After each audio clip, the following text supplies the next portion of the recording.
diverso em relação à sua vegetação e à flora.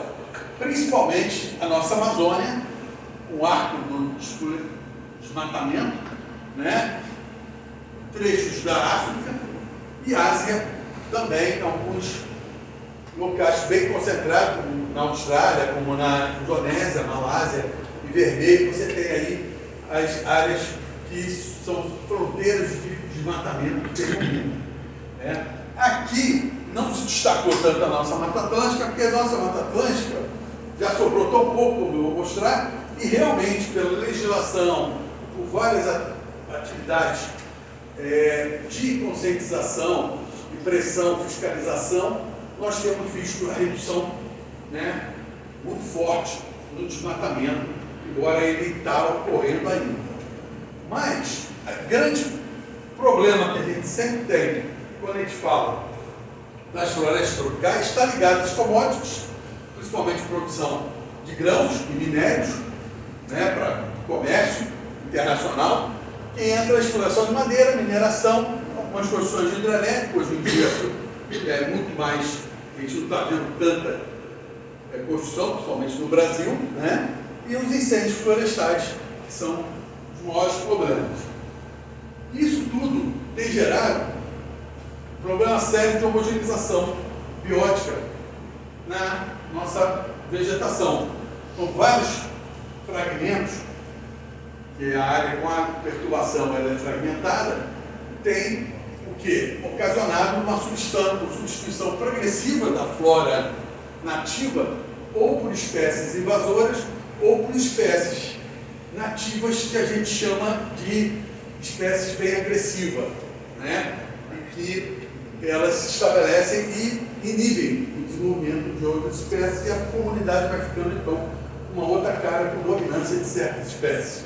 Então, são essas nativas generalistas e agressivas que está ligado a essa parte de distúrbio ambiental que tem. E isso vem ocasionando mudanças, vários trabalhos indicando que as florestas, os fragmentos se tornam menos tolerantes, né, resistentes a certas perturbações. Tá? E essa homogeneização biótica, então, ela está ligada à homogeneização, afeta a parte taxonômica, de riqueza, diversidade de espécies, mas também parte funcional e a parte genética. Então, você tem perda de diversidade funcional de floresta, assim como perda genética também. Quando a gente vai para a Mata Atlântica, a gente observa que, quando o Cabral chegou invadindo a nossa terra, né, nós tínhamos a Mata Atlântica nesse contexto. Hoje, nós temos esse contexto, que chega a ser 12% aproximadamente do que era na Mata Atlântica. Bom, um trabalho que a gente participou em colaboração com o pessoal do INPE, né, do Grupo do Aragão, a gente viu que essa paisagem fragmentada, né, e ligada à dinâmica do carbono, o que a gente constatou primeiro, que já sabia que é em torno de 12,5% de floresta madura, ou seja, área core, área realmente que a gente considera Mata Atlântica mesmo, mas você tem no total o índice brasileiro fala que a gente tem 26% da Mata Atlântica. Só que a gente tem que tomar um certo cuidado, porque 12,5% é realmente floresta madura. Os outros 13,5% são floresta perturbada, degradada, tá? Em diferentes estágios, tá, de sucessão. E o que a gente observou nesse trabalho é que na Mata Atlântica está existindo um ganho de floresta real, pela recuperação e avanço de áreas, de recolonizando áreas abandonadas ou áreas que sofreram restauração. Isso aqui é principalmente regeneração vindo de área abandonada, né, que é mata secundária, há um ganho de 4,3%, porém o desmatamento ainda existe, é claro, num nível muito mais baixo da Amazônia, mas você ainda tem 3,7% de perda, e ao mesmo tempo tem quase 1% de degradação secundária, que vem pelo efeito da fragmentação. Somado, tá, você tem quase que o ganho com a regeneração não compensa ainda a perda que a gente ainda tem. Tá? E, num trabalho recente também, da tese da Patrícia, minha aluna, nós observamos que para a nossa região, quando a gente pega o norte e noroeste fluminense, primeira coisa que é bom salientar para quem não está com costume de trabalhar com vegetação, é que na realidade nós temos tipos ou florestas distintas, ou seja, tipo fisionômico distinto na nossa região. A grande maioria são florestas estacionais, submontana ou de terras baixas, mas nós temos as florestas ombrófilas ocorrendo também. Então, nós temos esses dois grandes tipos e temos as áreas costeiras aqui com importante mancha de manguezais e as nossas restingas, tanto do Jubatiba quanto a do Guipari, do complexo lagunar Guipari, do Saí, Açu, né? E aí a gente vê que nessa nossa região o clima é tropical, quente e úmido, temperatura de 23 a 25 graus, só que a gente já tem observado, desde que a gente tem trabalhado, que a tendência da precipitação tem sido cada vez mais se reduzir. Se você pega os dados das séries climáticas de 30 anos, mais ou menos baseado, de 1960 a 91, a gente tinha aproximadamente 1.100 milímetros. Se a gente pega de 1930 a 61, já ia para mais de 1.200. Então, atualmente já está em menos de 1.000. E se pegar os últimos anos, tivemos anos, durante a El Niño forte de 2014, 2019, 2014 e 2015, que chegou a ter uma precipitação anual de 600 milímetros, que é a precipitação que a gente tem em ambiente de Caatinga ou Cabo Frio, a região, né, que é mais árida aqui do estado do Rio. Então, isso é só para ter um detalhe de como a gente está. Na nossa região, os grandes tipos de solo são latossolos e argissolos, são solos bem antigos, né, que são distribuídos, e nós trabalhamos por volta de 18, 20 fragmentos dispersos nessa paisagem, e pegando dados do mapa bioma, nós fizemos uma análise temporal para esses, eu acho que são 35 anos, 25 anos, não, 35 anos, tá? Em que a gente avaliou aí como está o processo de ganho, né, e perda das nossas florestas. E aí a gente observou coisas que já eram óbvio, que a gente visualmente já tem, é que florestas alto-montana e montana, sem dúvida nenhuma, ainda permanecem com uma boa parte da sua vegetação original, 88%. Não que não esteja sendo perturbada de algum aspecto, mas a cobertura vegetal está lá. E é óbvio que isso está em função de relevo, topografia. Já terras baixas, só restou 3% da nossa vegetação. Tá? Então, isso chama grande atenção. Quando você pega a floresta submontana, estacional, montana e terras baixas, você vê que terras baixas tudo é área pastagem ou agrícola. Tá? Então, a redução foi drástica.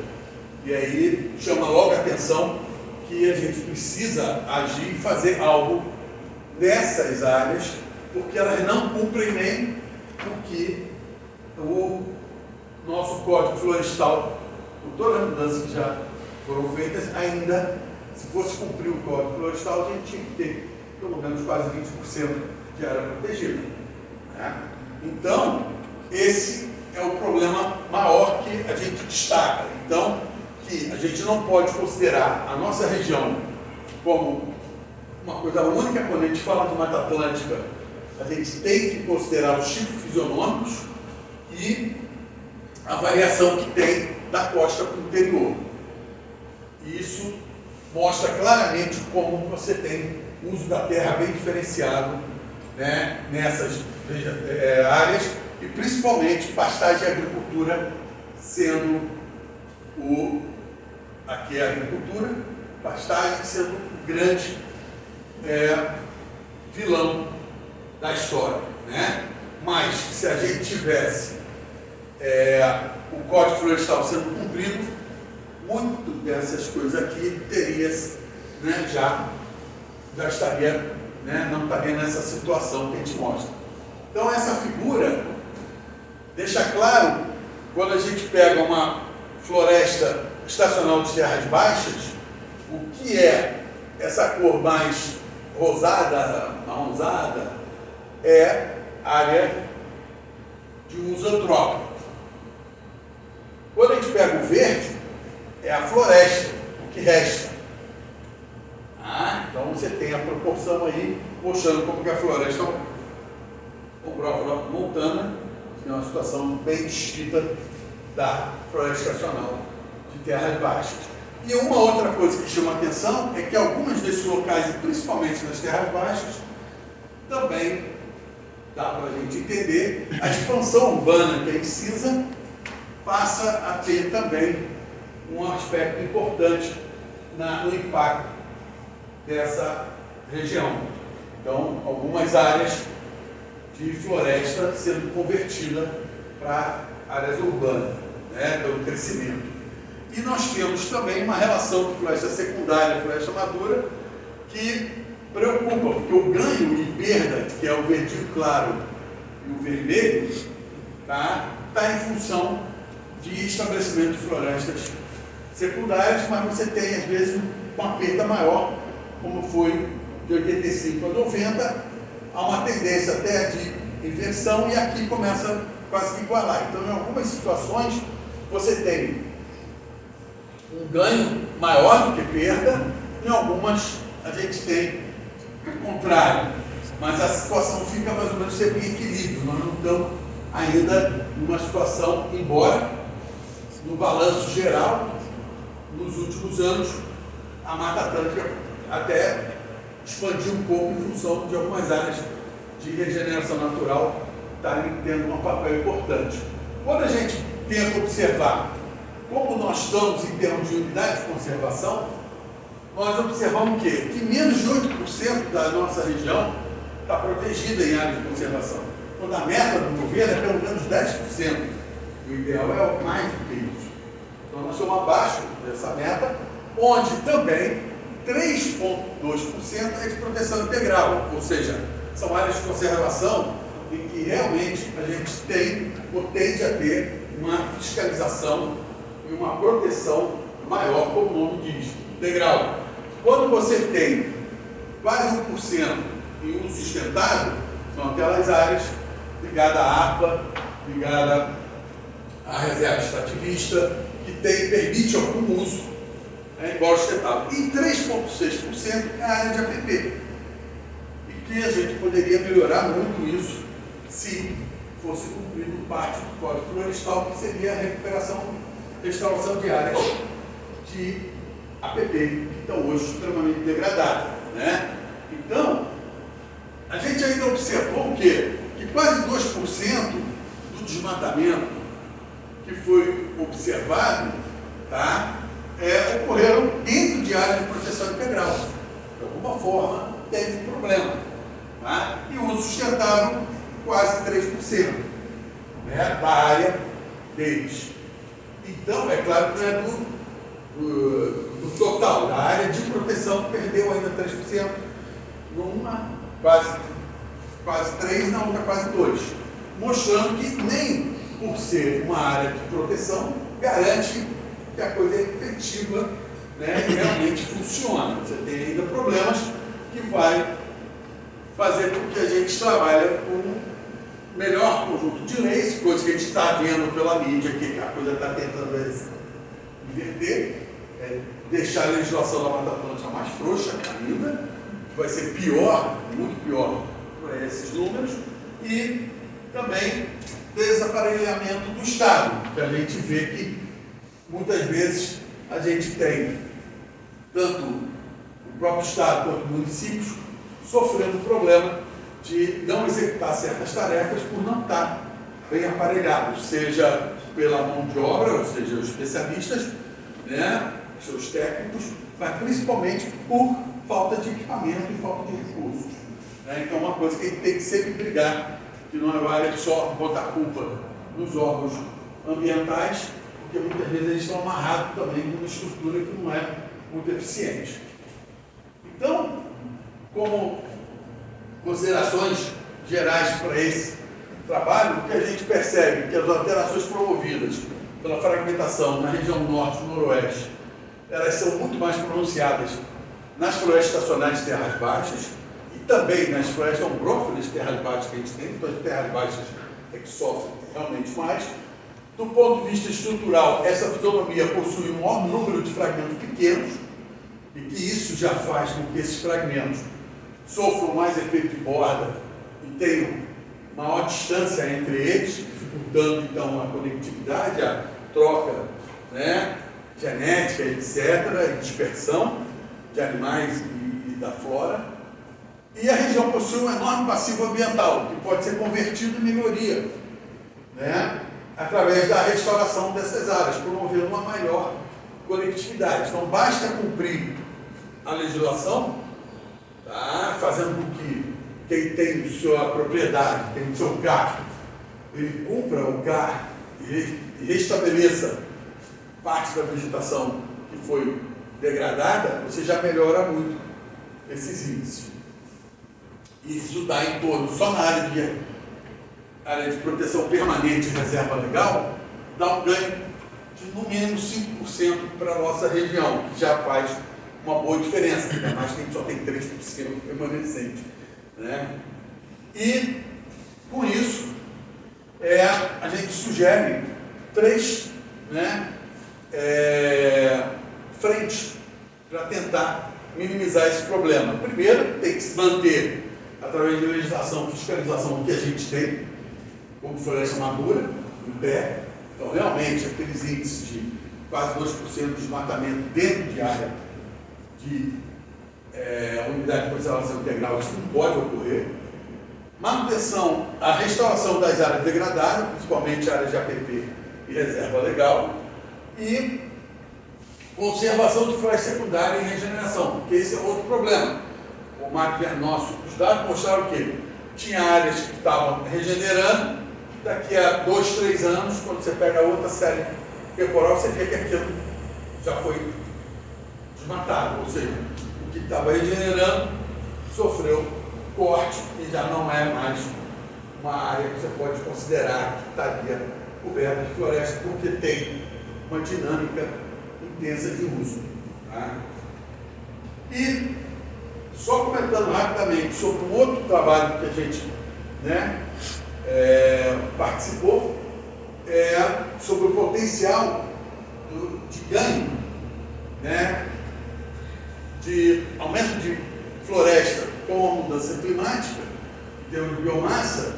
O que a gente observa, só para não alongar, é que a grande parte da biomassa está concentrada nas florestas ombrófilas.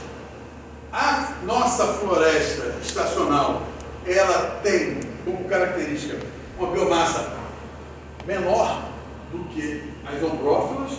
Isso pode ser muito em função do uso já também da vegetação, porque quando você pega algumas florestas estacionais de outra região, ela tem biomassa muito parecida do que da ombrófila. Porém, o que destaca aqui é que a diferença que a gente observa é que sugere-se, né, através dos modelos, que a área São Paulo, Paraná, Santa Catarina e parte do Rio Grande do Sul vão ficar mais úmido, muito mais úmido e o aumento da temperatura vai ocorrer ao longo de um aumento de 1 grau, pelo menos, ao longo de toda a Mata Atlântica, mas ela vai ficar mais úmida e a tendência vai ser de ter um incremento em biomassa e vegetação nessa região. Só que nossa região, que está aqui, ó, norte fluminense, parte do Espírito Santo, uma parte da Bahia, do Nordeste, está justamente onde vai ter uma diferença negativa, ou seja, você vai ter uma área mais seca e que vai sofrer um problema mais sério.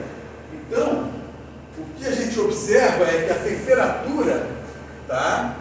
Você vai ter um ganho, uma mudança de temperatura para cá, mas principalmente a umidade, precipitação, vai estar muito mais aumentar, vai ter aumento de precipitação nessa parte do Sudeste, porém a nossa região, ela vai estar numa faixa de que pouco ou vai ter algum problema de maior déficit numa área que já tem seca, né, natural forte, e deve intensificar então essa seca na nossa região, tá? Então, vou parar por aqui, vou deixar para o Leandro continuar para mostrar um pouco o que a gente prevê para mudança na flora regional. Obrigado.